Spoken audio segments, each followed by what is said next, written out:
What's the dumbest rule your school ever enforced? Not being allowed to wear hoodies/jackets or sweaters that lacked the official school logo. I was a high school teacher for several years. Both buildings I worked in were freezing, and having admin pull students out of my classroom during a 50-minute period and giving them detention instead of letting them learn is cruel and completely unnecessary, in my opinion. My school had 3 staircases along a very long corridor. We were banned from using the middle staircase because it got overcrowded.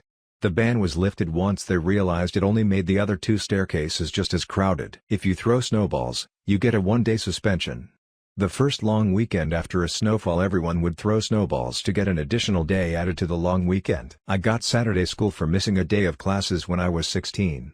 Seems reasonable, except I missed to go complete my US citizenship and officially become a citizen alongside my mom. It took us 12 years to go through the legal process, BTW. Whole other issue. I had a note from my mother as well as a signed official federal form they give you to explain to school/employers why you were absent. Apparently the only acceptable absence excuse was illness. I got punished for becoming a citizen. Elementary school principal banned talking at lunch. If you were caught talking or even signing to someone, you had to go sit by yourself on a folding chair with no table. There was once my mom came to eat lunch with my older sister and I. The principal was like, "Oh, you should go eat out in the hallway with your daughters," and she was like, "Nah. I'm gonna sit here with my daughter and her friends and talk to them and enjoy their presence." Usually if a parent came for lunch the student could invite one friend to join, unless you had siblings. Then it was too many people so you couldn't invite a friend. Anyway, one of my older sister's friends whispered to my mom that she was going to move so she wouldn't get in trouble for talking. This was a 9-year-old. If we didn't see it happen, it didn't happen. All it did was train bullies to be really good at keeping their voices down and being aware of their surroundings so they could avoid doing shit within a teacher's line of sight. It meant if you were ever outside of a teacher's vision range you were still fair game for heaps of abuse, and if you tried to report things that teachers didn't see then the teachers treated you like you were making up bullshit. It also didn't stop teachers from enforcing double standards, like believing reports from their personal favorites even when they didn't see it happen, since they could just claim they saw it happen if it was contested. That school was basically a training facility to turn bullies into stealth experts. The new principal made a morning roundup rule where anyone arriving to class after the last bell had to go to the cafeteria and listen to a lecture about not being late for class. This took about an extra 15 minutes, making the students even more late to class than they would have otherwise been. Needless to say, everyone hated it, even the teachers. That principal didn't last long. Toilet paper rationing. This was in 1997-98, BTW. Apparently the high school girls' room was going through too much toilet paper so the dean, a woman, stood outside the door and distributed a few squares of 1-ply institutional toilet paper to us as we went in. If she noticed toilet paper on the floor, our ration got cut down. If we asked for more for bigger jobs, we were told to save it for home. There were several episodes of girls stuck in stalls until friends could beg for more TP because of period messes or unexpected bowel incidents. The dean wouldn't even hand it over, she would go in the bathroom and pass it a few squares at a time over the door. If you didn't catch it as it fell and it landed on the floor, well, that's your fault and you're not getting more. If you used more than she thought necessary, tough luck, go to class with blood/shit on your body. It took about a week of extremely angry parents coming to the school and calling both the school and the school board, but we finally got our toilet paper back, unlimited. How did we celebrate? By tipping her car. Of course. It wasn't really the rule that was dumb but the reason for it. In my last year of high school, the school issued a rule that all students had to wear student IDs. If you didn't, you had to immediately go and pay for another ID. While you can see how many students may have saw this a way to skip class, the reason for this was the school shootings that happened the previous year. The reasoning was that it would be easier to spot who is a student and who is not a student to then see who has malicious intent, except that most shooters were students, so textbook checkouts were an absolute shit show. They were assigned entirely by number and condition. They were not assigned to a specific student. As long as you turned in a textbook at the end of the year and the textbook number was on the list, that was the first step to being okay. The second step was condition. The textbooks were graded as new, good, fair, and poor. If the book was returned in a lesser condition than when it was checked out, you had to pay for a new textbook. This included condition changes from new to good, yet we almost never got new textbooks. The ones we had were usually around 10 years old, so they went through at least 3 condition changes over their lifespan. It was pure extortion. You had to pay for the textbook at the end of the year and if you didn't, they'd keep you from advancing. So that sucks, right? That compounded with another stupid rule we had. Lockers were not allowed to be locked. In fact, our lockers didn't even have a latch, they were just painted wood doors that were really just poorly installed flaps that would hang open. This was ultimately so the cops could check everyone's lockers for drugs, but it led to another issue, stolen textbooks. So the textbooks were generally falling apart and we were expected to both keep them with us for class and also bring them home with us for homework. We also didn't want them stolen, so most students kept them in their backpacks constantly. For every class. This was a rural school, too, so most students had a decent walk home even from bus stops. Mine was about a mile. Point being, the textbooks were abused, as were our bags and backpacks. So you start with a poor condition textbook and add the extra wear and tear and it's just a matter of time before the cover rips off. So those with shit textbooks would just grab one from whatever exposed locker had one. As long as the student was in the same class as you, it's fair game. In case you were wondering where the money went, it went into new awnings every year for the exterior doorways and into our famously bad football team. Our girls' teams were a bunch of champions and never gotten respect for it. The school only cared about our shitty football team. They would go entire seasons without a single win. My school was in a poor area of Rio de Janeiro, Brazil. Not a lot of schools here have money for anything. Because of a huge donation of books at the time I was in school, my school got an absurd number of books, including expensive ones. There were a few dumb rules, but the dumbest of them all? We basically couldn't touch the books in the library without permission. It might sound reasonable at first, but check this out. The library was huge, and there were lots of books, including contemporary classics, non-fiction like The Last Problem, English literature like Infinite Jest, How to Kill a Mockingbird and whatnot. Dude, there was so much there, that place was probably the most valuable place in the entire school. I mean, it was awesome, there were enough books there for each student to lend about 100 every day. Here's the problem, the library went all but untouched for the entirety of my time there. Why? The amount of work it took to read one of those books was ridiculous and pretty much made sure not a single student bothered to try. First, you couldn't take any of the books home, period. Forget the fact that they had your address and all your parents' info, so in the case that someone took it and didn't return it, they could just get it back. It had happened before at least once before the rule was made. Second, you couldn't leave the library with them, no matter what. Third, if you wanted to read the book, you'd have to do it in the library at the lunch break, which was about 45 minutes, so unless you weren't hungry ever, you had only a few minutes to go to the library. It was only open for a few hours around the break and not at all at any other time. So unless you stayed there for hours until the break for the afternoon classes, you just wouldn't have another chance. Those hours around the break could be used for you to be tutored by a teacher, which almost never happened. Fourth, once you went through all of that, you could only read the book under the observation of the people that volunteered to work in the library for credit, which was never more than 2 or 3 people, sometimes no one. Which means that if you got there and there were already 3 people there, forget it. Unless you were willing to read it standing up close to where the book was kept, and even then they'd check on you every minute or so. Fifth, you couldn't get inside the library with a backpack, with food, in groups, speaking, without the appropriate uniform. You couldn't get in with the gym one, for instance, with other books, earrings, necklaces or anything that could make noise while you were walking.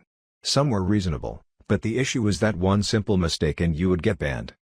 Sixth, any banishment from it was permanent. I complained about it once in the second year and was never allowed inside ever again. I even tried to get some teachers to help me, but it didn't work. Seventh, and probably the dumbest, only the students that had a certain amount of high grades could get any book at all. If you got something like 4/10 on your last biology exam, you couldn't even get inside the library. The standard was so insane, only 6 other students and I in my classroom had enough good grades to get books.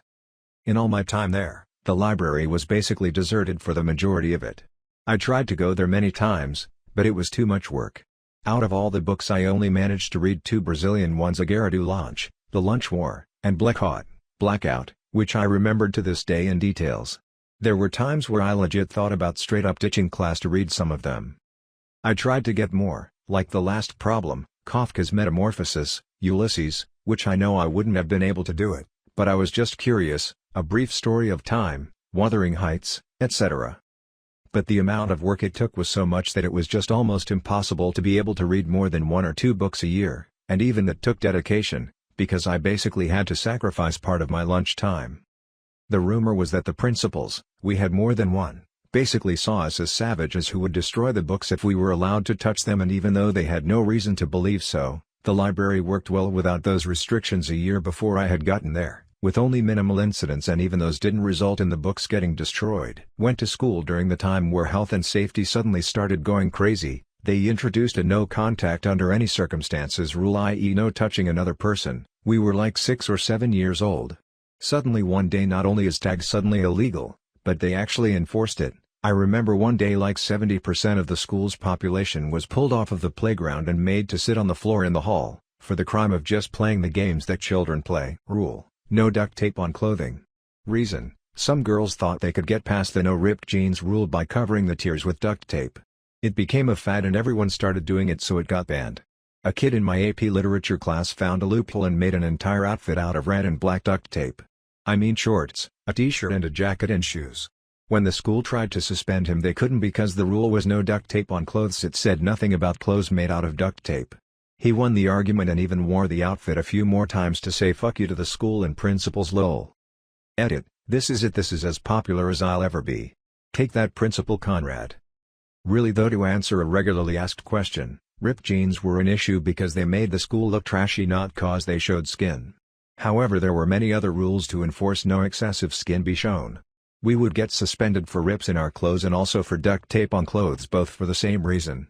It was Lamau. My primary school had this weird obsession with safety. When we played dodgeball, the boys had to throw with their non-dominant hand while the girls got to throw full force. And we could get detention for going where the teachers couldn't see us. But the worst rule by far was that we weren't allowed to run on the playground. I'll never forget the time my teacher literally said, "The playground is no place to run." My Catholic high school once had an issue with students wearing leggings as pants on non-uniform days. We're talking thin leggings that are meant to be worn under a dress, not thick athletic ones. The issue was that the thinner leggings were see-through in certain situations. Rather than asking students to not wear leggings as pants, they changed our non-uniform day dress code to jeans only.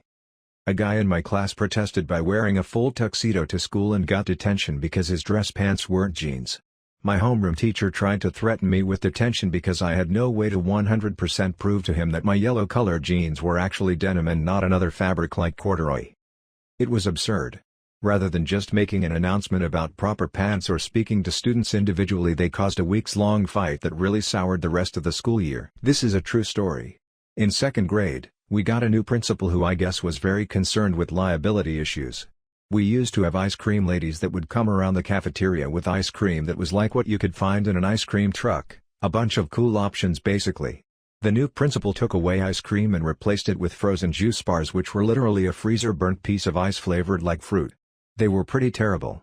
She cited the reason for this change being it wasn't fair to kids with milk and peanut allergies that everyone else could eat normal ice cream and they couldn't. Like, okay. Don't know why that's your biggest concern when they made any kids with allergies sit completely alone anyway at an allergy table, but whatever. So a few weeks of this and all the kids start to miss our ice cream, so we organize a petition. Someone, probably a teacher when I think about it, printed out ice cream coloring sheets for everyone and we colored them and hung them up in the halls. And this is every grade, and every student in every grade, even the ones with allergies. We all signed a petition and got a 5th grader to read it out loud during the morning announcements. We were also rallied around this movement. It was really cool actually. Even the teachers were all on our side, probably because they saw how passionate we all were about it. A few days go by and the new principal gets on the announcements, and says something along the lines of, after reading the petition and seeing how passionate everyone is about this, we're still not going to provide any ice cream, and everyone screamed in our classrooms with just utter despair.